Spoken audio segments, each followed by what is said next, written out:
दिन के 12 बज रहे थे, लेकिन सोहन अभी भी सो रहा था। उसकी माँ सुमित्रा ने आवाज दी, सुमित्रा, उठ जा बेटा, देख सूरज सर पर चढ़ आया है, कब तक सोता रहेगा। लेकिन सोहन पर कोई असर नहीं हुआ। वह चादर से मुंह ढककर दोबारा सो गया। कुछ देर बाद उसे खाने की खुशबू आने लगी। दाल में तड़का लगते ही उसे जोर से भूख लगने लगी। सोहन उठा और सीधा माँ के पास रसोई में पहुंच गया। सोहन, माँ क्या बनाया है? सुमित्रा, पहले जाकर नहा, फिर आना रसोई में।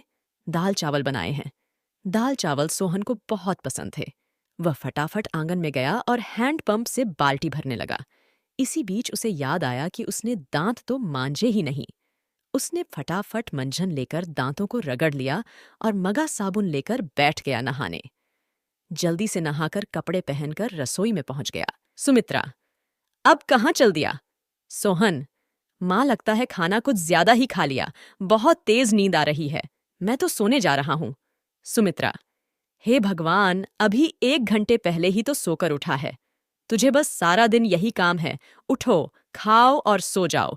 तुझे पता है तेरे पिता खेत में कितनी मेहनत करते हैं, तब हमें 2 वक्त की रोटी मिलती है। कुछ नहीं तो जाकर उनकी मदद ही कर दिया कर। उनके लिए खाना ले जा, मैं अभी तैयार कर रही हूं। सोहन पर तो जैसे दुखों का पहाड़ टूट पड़ा।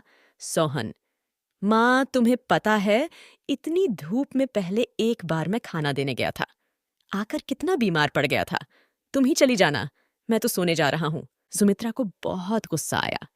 इससे पहले वह कुछ कहती सोहन तेजी से अपने कमरे में जाकर सो गया। सुमित्रा खाना लेकर खेत पर पहुंची।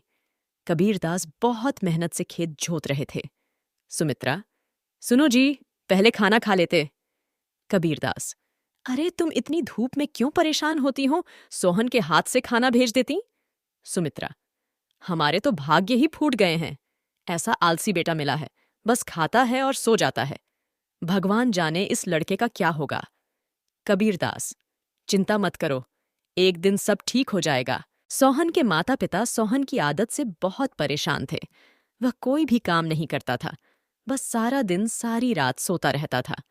एक दिन सोहन के पिता ने कहा, कबीरदास, बेटा, मैं खाद और यूरिया लेने शहर जा रहा हूं, 2 दिन लग जाएंगे। फसल तैयार होने वाली है, तू सुबह खेत पर चले जाना और सारा दिन वहीं रहना। शाम को खाना खाकर रात को वहीं सोने चले जाना। कहीं कोई जानवर खेत में न घुस जाए या कोई और हमारी फसल को नुकसान न पहुंचा दे। सोहन, पिताजी, मुझसे ये सब नहीं हो पाएगा। आप माँ को बोल दीजिए कबीरदास।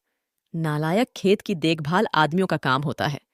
अगर मुझे पता लगा तू खेत पर नहीं गया या फसल को नुकसान हो गया तो तेरी खैर नहीं।